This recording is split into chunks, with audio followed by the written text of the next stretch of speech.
Hello friends, कैसे हैं आप लोग। उम्मीद करते हैं अच्छे होंगे और अपनी तैयारी जारी रखे होंगे। फ्रेंड्स, इस टाइम हम लोग नाटक की चर्चा कर रहे हैं, जिसमें हम लोग पिछली वीडियो में मोहन राकेश के नाटकों की चर्चा कर चुके हैं। आज हम लोग सुरेंद्र वर्मा के नाटकों की चर्चा करेंगे, तो आइए करते हैं। सुरेंद्र वर्मा आधुनिक जीवन के तनाव और तलखी को व्यक्त करने की कोशिश की है। इस पीढ़ी के और इस कलावधि के खूब सक्रिय रहने वाले नाटककार सुरेंद्र वर्मा हैं।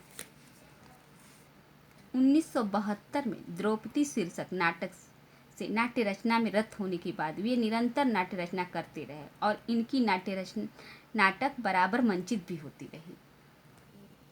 आइए परीक्षा की दृष्टि से सुरेंद्र वर्मा के नाटकों संबंधित क्या प्रश्न बन सकते हैं, इसको देखते हैं। मोहन राकेश ने जिस नाट्य धारा की शुरुआत की वह आगे भी चली, जिसमें सुरेंद्र वर्मा का नाम अति महत्वपूर्ण है। सुरेंद्र वर्मा ने भी मोहन राकेश की तरह ही अपने अधिकांश नाटकों में मिथकीय धरातल पर आधुनिक जीवन स्थितियों पर विमर्श उपस्थित किया है।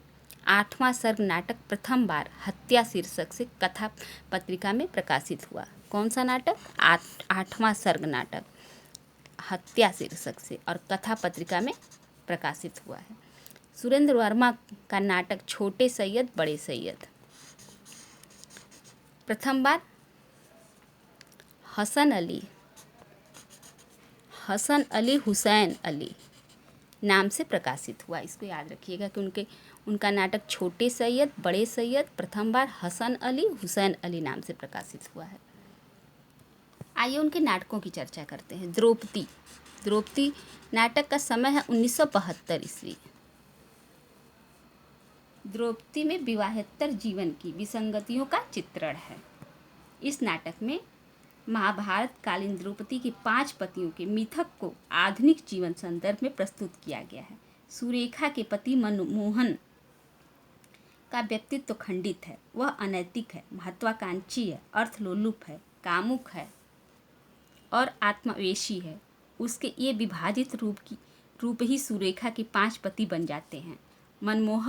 मनमोहन का यह खंडित व्यक्तित्व पूरे घर को ही खंडित कर देता है। सब मिला के महाभारत कालीन द्रौपदी का मिथकीय रूप में चित्रण है इस नाटक में। सेतुबंध का समय 1972 है। समय सबका याद रखिएगा, एक क्रम से पढ़ते चलेंगे तो याद भी होता जाएगा और कोई दिक्कत नहीं होगी। सेतुबंध संस्कृत भाषा के वाकाटक नरेश प्रवर सेन के द्वितीय कृत सेतुबंध पर आधारित है। सेतुबंध नाटक में कालिदास व प्रभावती के प्रेम तथा यौन संबंधों की असामाजिकता एवं छटपटाहट का चित्रण है। नायक खलनायक विदूषक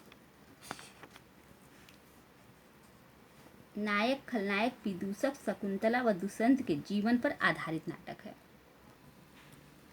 सूर्य की अंतिम किरण से सूर्य की पहली किरण, ये इनका बहुत ही प्रसिद्ध नाटक है, इसको तो भूलिएगा ही नहीं। इसका समय है 1975 ईस्वी। सूर्य की अंतिम किरण से सूर्य की पहली किरण तक में स्त्री की शक्ति का चित्रण किया गया है। सुरेंद्र वर्मा के स्त्री पात्र पुराने मिथकों को तोड़ते हुए नजर आते हैं।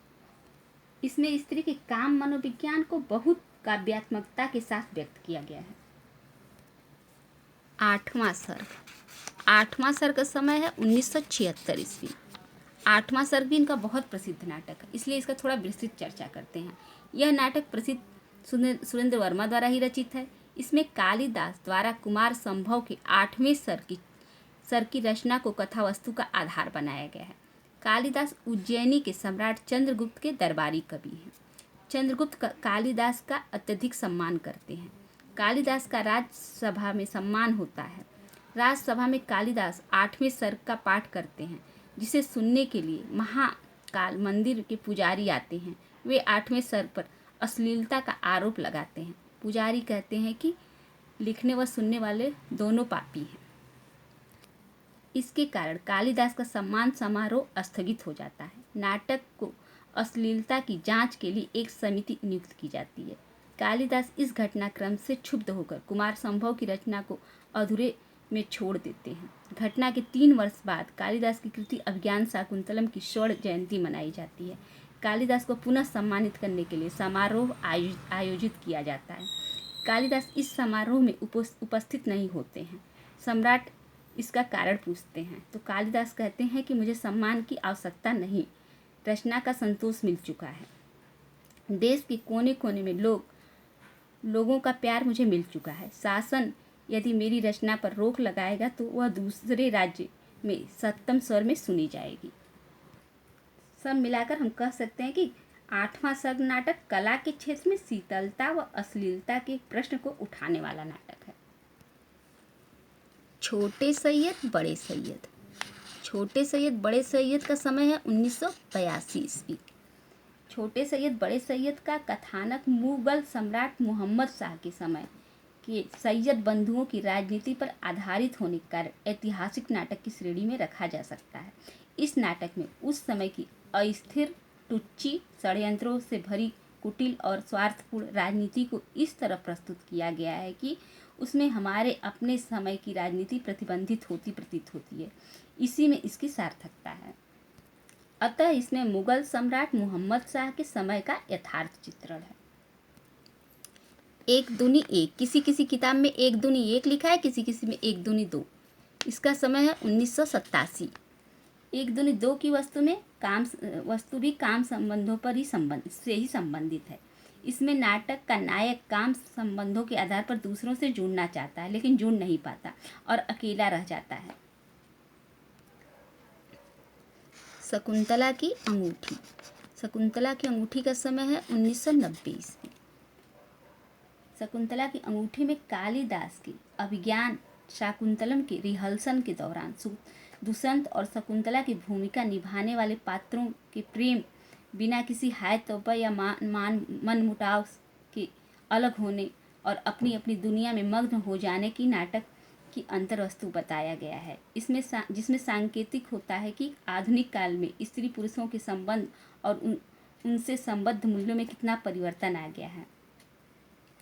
इस दोहरी नाट्य वस्तु के कारण नाटक में शिल्प में भी जटिलता आ जाती है। शकुंतला की अंगूठी नाटक अभिज्ञान शाकुंतलम नाटक की पुनः निर्मिति है। कैद ए हयात। इसका समय है 1993 ईस्वी। कैद ए हयात का कथानक है मिर्जा गालिब के जीवन पर आधारित है। क्या है ये नाटक? मिर्जा गालिब के जीवन पर आधारित है। इस नाटक में गालिब की आर्थिक विपन्नता, नासमझ पत्नी और प्रेमिका को एक साथ निभाने के द्वंद्व, कर्ज देने वालों के द्वारा डिग्री करा लेने आदि को नाट्य वस्तु के रूप में रखा गया है। गालिब के तनावपूर्ण और फाका मस्ती वाले जीवन को प्रस्तुत करने में नाटककार सफल हुआ है। इस नाटक की भाषा में अरबी फारसी शब्दों की भरमार है। अतः यह नाटक मिर्जा गालिब के जीवन पर आधारित है। सूर्य की अंतिम किरण से सूर्य की पहली किरण तक। आइए इनके कुछ पात्रों को देख लेते हैं जहाँ से प्रश्न बनता है।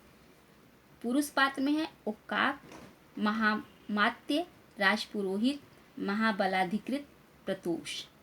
स्त्री पात्र में है शीलवती, महातरिका, प्रतिहारी। 8वां सर्ग। आइए 8वां सर्ग के कुछ पात्रों को देखते हैं। प्रियंवदा, कृतिभट्ट, अनसुईया, कालिदास, सौमित्र और चंद्रगुप्त। 8वां सर्ग में प्रियंवदा, अनसुईया स्त्री पात्र हैं। आइए 8वां सर्ग के कुछ महत्वपूर्ण पंक्तियों को देख लेते, कथन को देख लेते जहाँ से प्रश्न बनते हैं। शुद्ध भाषा से विद्वानों की शोभा बढ़ती है, यह कालिदास का कथन है। पति पत्नी के संबंध भी कहीं अश्लील होते हैं। अश्लीलता आरोप करने वालों की दृष्टियों में है, उनकी आंखों में है, उनके मन में है, यह कथन अनसुईया का है। संसार में भावना की गहराई और सघनता सबसे अधिक स्त्री पुरुष संबंध में ही मानी गई है, यह कथन कालिदास का है। फ्रेंड्स, अब ये वीडियो बहुत लंबी हो जाएगी। अब अगली वीडियो में जगदीश चंद्र माथुर, भीष्म साहनी आदि नाटककारों को नाटक को देखेंगे।